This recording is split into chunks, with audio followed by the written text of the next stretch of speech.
Welcome, welcome, welcome. Let me start all over So again. excited. This is Leaders in Purpose Media. I'm your host, Miss Lady CC. Please watch us on Fridays at 9 a.m. Central Standard Time and Mondays at 4:30 p.m. Central Standard Time. Today we have our guest here, Brother Asit Goswami.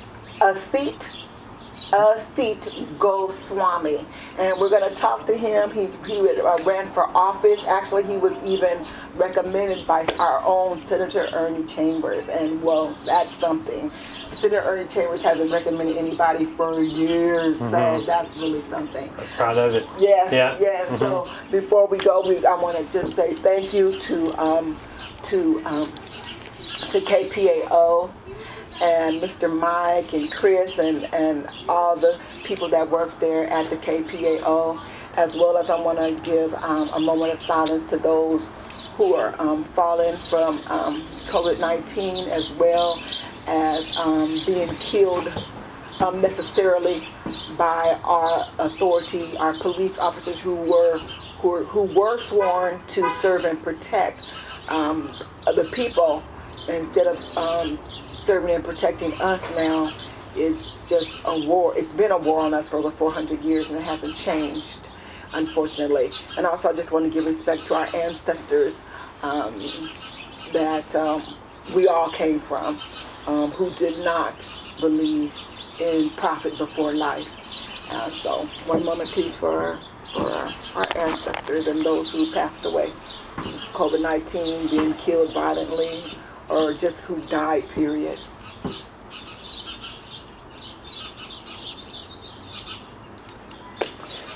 All right, we want to thank you so much for being here. Asit. Just like we want a seat at the table. Oh, there you go. Great. Yeah. A seat. Thank you. Brother, a seat. Yeah. I am so glad to have you here. Thank you for having me. Thank you for blessing me to be. I'm right here at his beautiful home with him and his beautiful wife. Yes. And it's a privilege. It's an honor and a privilege to be here. Thank you. Well, I appreciate any opportunity to talk about issues in our community. And I know Miss Lady CC has been a leader on that forefront.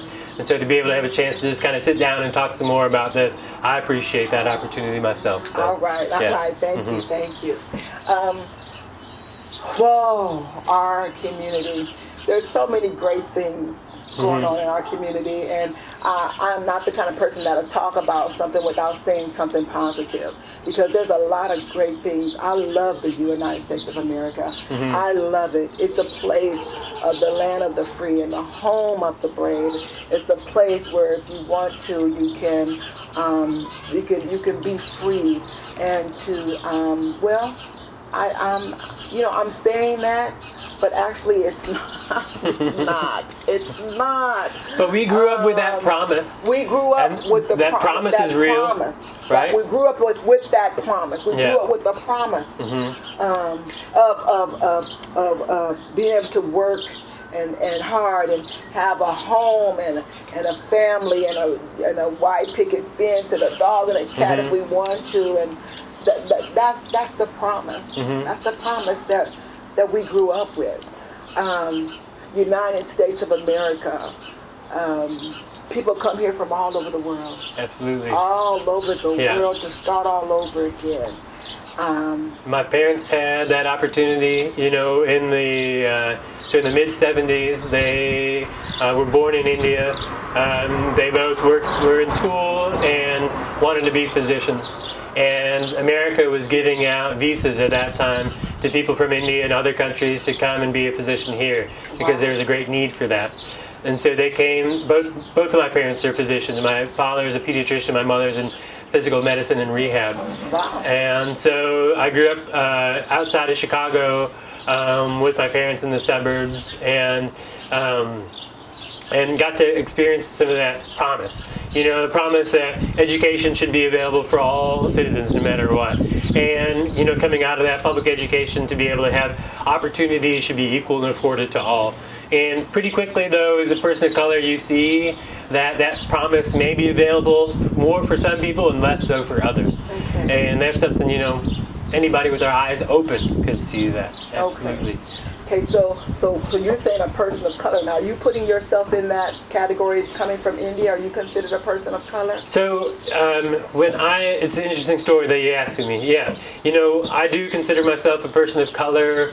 I got some melanin in my skin, and so yeah. Melanin. Yeah. Melanin. Okay. Yeah. And so but then what does that mean? When I was in high school, I actually got a scholarship as a minority student to work in a laboratory with a scientist at the local university. And so I was able to do that one summer. It was excellent. He gave me responsibilities in the lab, working with a team of other scientists, and it was really kind of elevated my mind and possibilities. And then the next year, when I came back to fulfill that scholarship again, I was told that although I may be a minority, I may be a person of color, I'm not an underrepresented minority. Okay. And so pretty quickly when I was young, I understood that yes, I may not be white, but I do come from parents who are both physicians, and so I do come from a place of privilege. And so that's kind of informed where I am in terms of an observer in some ways, and in other ways able to be a part of privilege, and in other ways not able to be a part of that. And so a lot of that just kind of informed how I view situations and how I view other people. Fast forward a lot of that time, I decided for myself to go to medical school. And that was in West Virginia, where I went to medical school. And I met my wife and we spent our time there. And within the field of medicine, I can give out a prescription for insulin every week to a patient. But if they don't have a home that's safe and affordable to live in, if they don't have a job to be able to afford, the medicine that they need, and if they don't have the education to be able to understand their responsibilities and rights afforded to them, then no matter how much work I did in the clinic, there's a fair amount of determinants of their health out there before they even come into the clinic. And so my kind of eyes are open to, as a physician, yes, there's a lot I can do for a patient in the clinic room, but there's a lot that still needs to be done outside of the clinic that informs, their position prior to coming into the clinic. And so from that, I came to the work in the health clinic in Florence, and the CHI clinic in Florence, and then kind of working with families there. And so continuing to working with black families. Not only black, but also a lot of refugees who are coming through our clinic too. And, like you said, we can talk about the negatives, but then when I went to the Black Family Health Fair, I saw older black women who were 70, 80 years old, who came up to our booth, and we had a little a wee dance sit-up. And so I dance with these women. And so to talk about, we can spend a lot of time talking about what are the negatives, what are the ways in which our population is not being served. There is a community of people where people are flourishing and thriving, and looking into that, you kind of take a look. What are the determinants that lead to people of color, or to be flourishing at that age, and what is it? And a lot of it is community, food, family, these sorts of things. And so kind of from there's no linear direction, but just kind of seeing that and taking that in is something that I did. And then from there, we can get into the next step. Was probably about a year ago was when I started looking around and seeing how can I get involved and how can I engage. And one of the places was listening to issues in our community in terms of housing. That was one of the first places that I really started paying attention to, mainly just kind of what my neighbors are saying. And a lot of my neighbors are getting letters in the mail from developers every day telling them to sell their house. So that's why. The development that they see around them, it's all development for luxury apartments. And so they don't see any new homes coming up that are low income or middle income. They see a city of the future that's being planned that doesn't have room for them. And I heard a lot of fear and anxiety coming from my neighbors. And so on that place, I started going down to City Hall, down to the planning board, and advocating for housing for all. And right now, we have a city government that's only planning for housing for few. And so that's kind of where I started getting involved in terms of the community-wide kind of level. Okay. So that's for housing. How about for medical care? What did you? And so for medical care, medical care has been corporatized in our communities. And so What does that mean? So that means I work within a health field that has been that's owned by corporate medicine. And so what am I able to do within my practice? What is allowed to me? And it's within a corporate field in terms of what's available, what's not. And so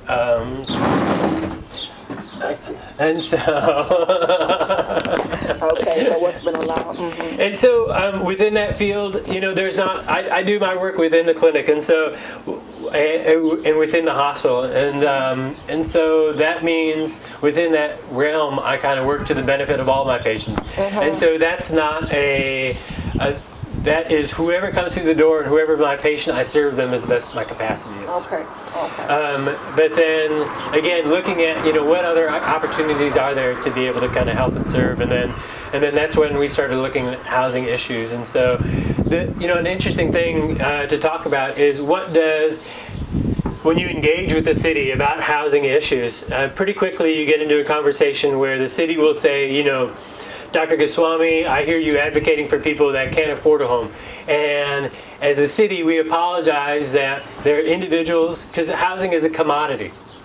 And that's what they'll say. They'll say housing, I agree with you that housing is a right that everybody deserves. Housing is a home that everybody should have, and it's good for their health, and it's something that should be allowed to people. But housing is a commodity, and so as an individual, if you can't afford a commodity, we're the city, we're the government, we're not in charge of, just because you as an individual have made poor decisions that led you to not being able to afford something, we're the city and we can't get into it. And we're not going to be able to help you afford something that you can't afford. So right? What you're saying is the city says housing is a commodity, not a necessity, right. Like food.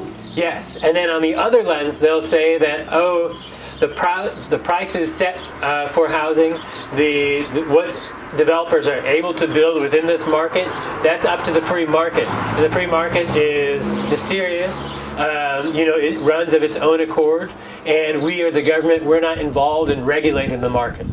And so that's on the other end. That's how they get you, and they say, we can't help anything about that. And in the process, they have ignored their own role as a government. That if you look back in the history to segregation in terms of housing, in terms of economic segregation and housing segregation, the government was first and foremost on that front. Okay, that they were redlining homes and then prohibiting getting loans to be able to develop the homes within those redlined spaces. And then now, they want to divest themselves of their role. Whereas I think that the government has a very important role to be able to play. And so we see this in other places where other counties and other governments are saying, that racism, systemic racism does play a role in people's opportunities, in people's housing opportunities and economic opportunities. But here in Omaha, there is kind of a thought process that where you get into these conversations with other people and they say, you know what? We live in a community where we're colorblind, where we don't see color. Within our books, within our laws, you don't see color mentioned. And so we're beyond that. We've turned the page and we've gone beyond that. And so to them, whenever you bring up race, and whenever you bring up disparities, they'll say, if you try to get involved and if you try to correct things, then you will create more problems than you will try to fix. And then again, this is a problem where this is the conversation that you hear of where it's at, and then it gets really stuck and it stops. But I could see opportunities to keep the conversation going.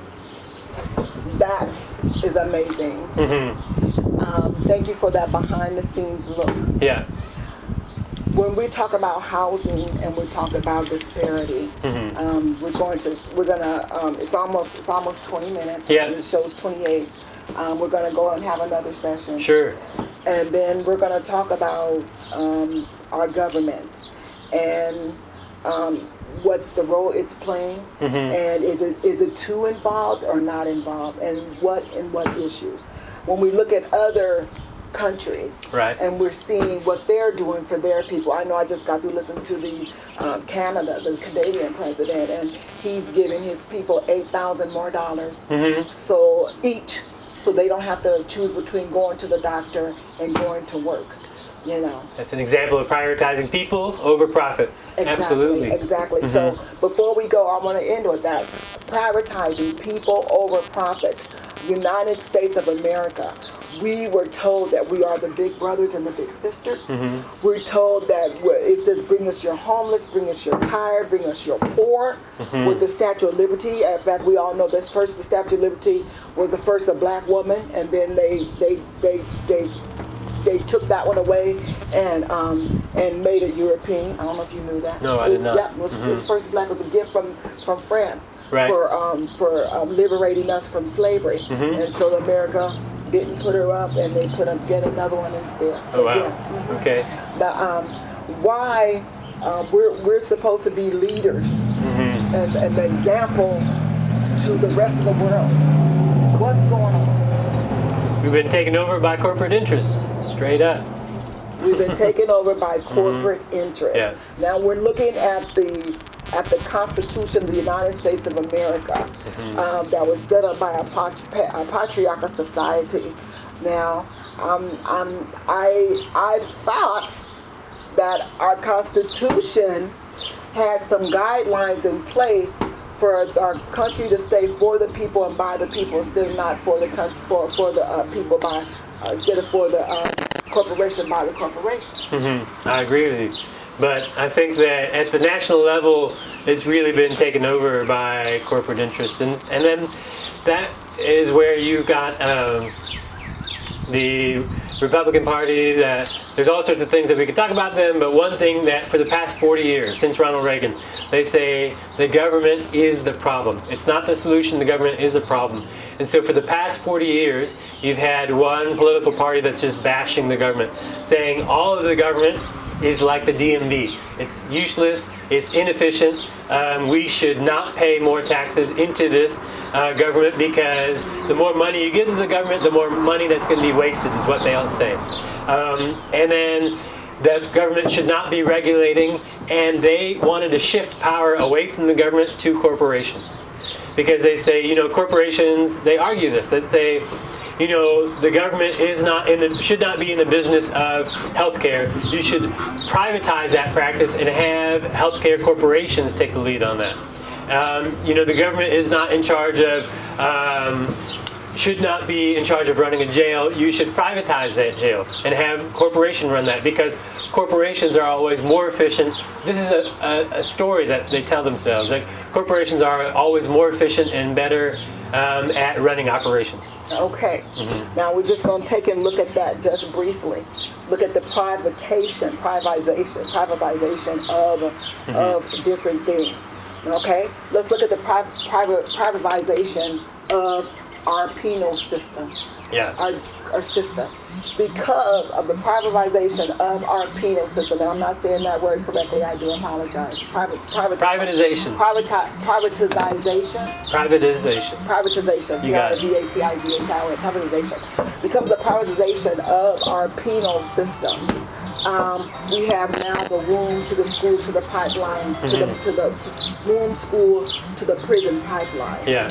And what that means is you have people who put stock in the prisons system, and in order for them stockholders to make money,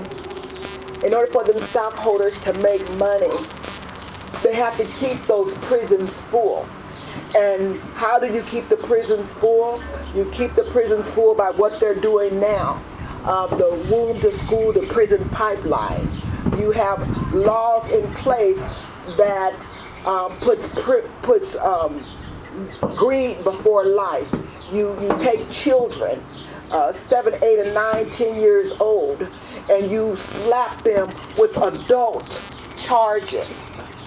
And that's what they've been doing to the melanated people here those of us who are our ancestors were brought here as prisoners of war and made into chattel slaves. They've been doing that to us for over 400 years.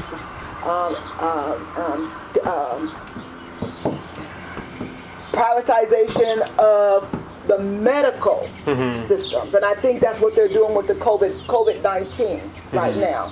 But if you're doing that to the prison system, privatization of the medical system, what are they doing now? They're going to Africa, and they're putting in those vaccines things to sterilize, to kill, and to hurt and harm that group of people. Not only there, but also here. When it comes to medicines, you go to the post office. Don't get a north side zip code mixed up with an out west zip code, especially when it comes to medications, because there's a big difference as to the quality of those medications and what's in those medications. Unfortunately, is that or is that not true? What would the privatization of medication do for poor people? Do you think that it'll be a good thing? I was just at the North Omaha Area Health Clinic today, and I was talking to Ira Combs, who runs that place. Yeah, who's great. He's amazing, y'all. He is amazing. He's amazing, man. And we spent a lot of time talking about just this topic. When you have a community where a lot of people are uninsured, folks that are uninsured are going to be, a large percentage of those folks are in North Omaha. And where can they go? And they can go to UNMC, they can go to CHI, they can go to the Methodist. But the first thing you see at the sign-in is payment is due upon entering, right? And so this practice of we've turned our health into our commodity. And so it's a real problem when healthcare is something that you have to have a job to be able to get access to, and then even once you're in the continual costs of just access to medicines. I mean, so you're talking about the medicines themselves, and me and Ira were talking about just getting in the door and being able to see a professional, how much of a challenge it is to people, and how skewed the whole conversation is as a community. And when we talk about coronavirus, we got to talk about how our black and brown brothers are being affected first and foremost. And when that happens, what are we seeing? What's the response that we're seeing from the community? And what's the response not only from the community? What's the response from those in charge? What's the response from our government? What's the response from our medical teams? And if we look at that, we're going to see that the response is as nil to none, actually. So we're going to continue this show. We want to thank you so much for joining us, Dr. Asit Goswami. I said it, Asit Goswami. I'm Miss Lady CC of Leaders in Purpose, and we're going to see you on the next show. Peace.